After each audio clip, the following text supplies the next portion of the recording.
everybody. My name is David. I'm going to show you some of the settings and gameplay footage of Dead Island on PC. And this is 11, 8.1, or 60 frames per second. Look at the setting they have.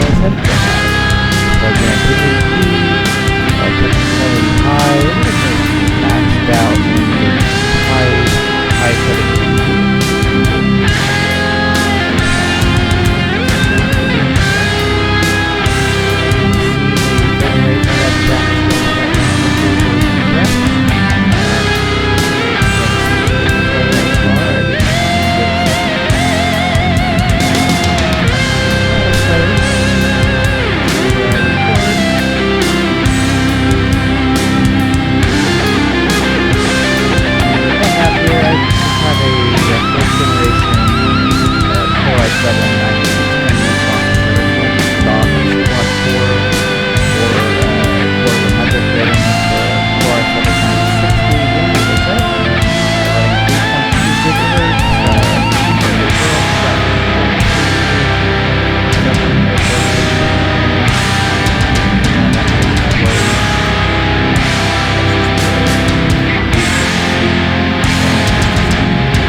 Boost clock of 1085, which will happily boost using GPU Boost 2.0 up to 1150 megahertz, which I don't have that showing at this time, but it will boost anywhere from 1137 in increments of 13 megahertz up to 1150 all on its own, so that's pretty cool.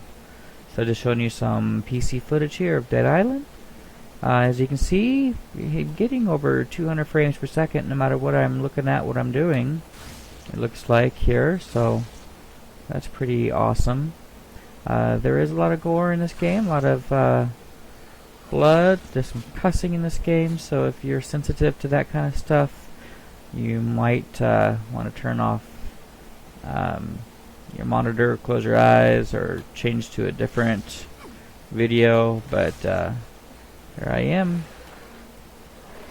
It's a pretty awesome game. I love it playing co-op with friends. It's pretty awesome.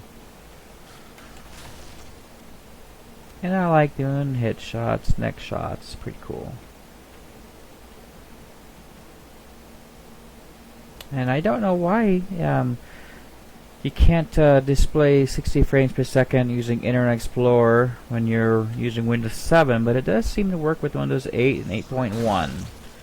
So either way, you do have some options. Like I said, Google Chrome or Internet Explorer 11 using Windows 8.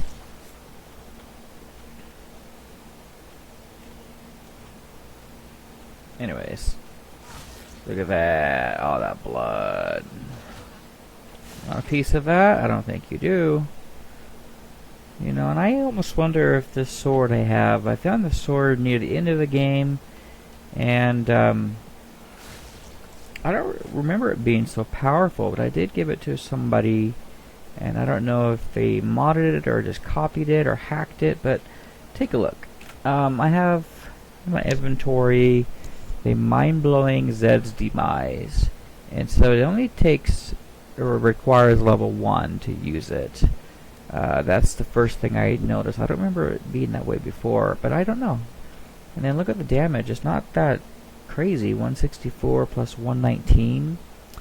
So I don't know if that's normal for this weapon or not, but either way, that's what I got. So now, with no action on the screen, I'm getting 184 frames per second. Okay, it's the same, I guess. 190, okay. And I know I do have a skill point I can use, but at this point I'm just kind of showing you a few minutes of this game. Yep, see, I told you. I do have skill points to use, I know. The game just tries to help you, I guess, right? It thinks it wants to help me. And you know, I am pretty impressed with the graphics of this game. Some of the textures like this are pretty decent. It's not so blurred out or anything. You can see what it's supposed to be. Even going up to a tree, trunk like this, pretty detailed. You know, it's not too bad.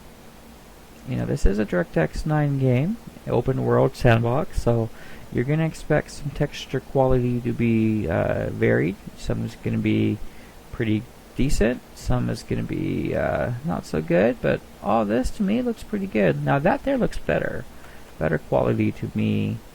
Maybe not that part right there, but you know, it's not bad. Now this game could use, you know, DirectX 11 API. You can use God rays right there. It would be awesome for having God rays, having the light kind of shine through the leaves right there.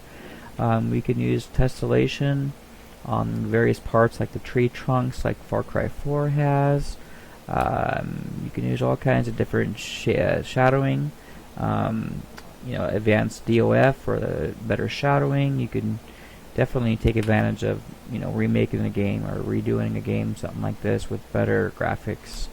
You can use, you know, the NVIDIA's GameWorks technology for like the fur, or just the hair in general. You know, how the clothing fits and how it moves. You know, I think that would be awesome. So there's a lot of things you can do, not including physics, because, you know, I do like physics. It's probably one of my favorite things that NVIDIA does, but it's something that AMD users are kind of left out, and that's not great. It's not really good for gaming, you know, but everything else, it seems like on the GameWorks stuff, it seems like AMD can use it, because a lot of it's CUDA based, and a lot of it's something that AMD can use and implement into their cards too. So, because their cards already do it already, it's just a matter of optimizing their drivers to take advantage of it. So, but yeah, I do like this game overall. Seems to get better reviews on Metascore.com than some of the other ones like Riptide and, you know, some of the other games that's in the same franchise.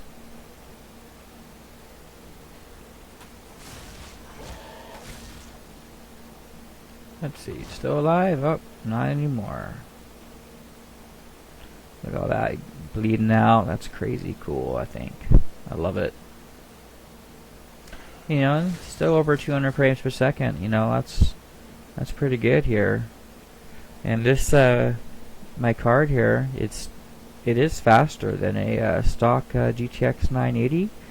I don't know if it's faster in every game possible, because you'd have to test the heck of a lot of games to make sure of that claim. But I've seen reviews, read different you know, opinions, but this card is faster than a stock GTX 980. But of course, if you overclock both of them, you know, things get kind of more narrow. Things get to be pretty close in comparison. But then again, that all depends on your GPU lottery, whether you get a card that overclocks well and whether you don't on the other ones. It's kind of hard to do a comparison that way, because you do have more CUDA cores on the 780 Ti. You know, you have 2880 compared to 2000 and something on the 980. So I mean, they're relatively close, but the 980 is a better card overall, because it has better I/O ports, like, you know, USB, or not USB, but HDMI, I think 2.0, which can do 60 frames per second or 60 hertz at 4K resolution. So you do have that capability. You have the better decoding, you know, for using shadow play. Seems to be more efficient. I haven't seen anything as far as how much more efficient than, you know, the Kepler cores are, but either way, it's supposed to be better there. You have an extra gig of memory, so that's pretty awesome. The GDDR5, better memory optimizations, and things like that. So even though the 980 is running on a 256 memory bus, I think it's pretty comparable to the 384 bit memory bus of the 780 Ti, due to the optimizations and the advancements that the 980 does have over the 780 Ti. So anyways, that's just me rambling on with video card tech stuff, and hope you enjoyed my video. Take care. Bye.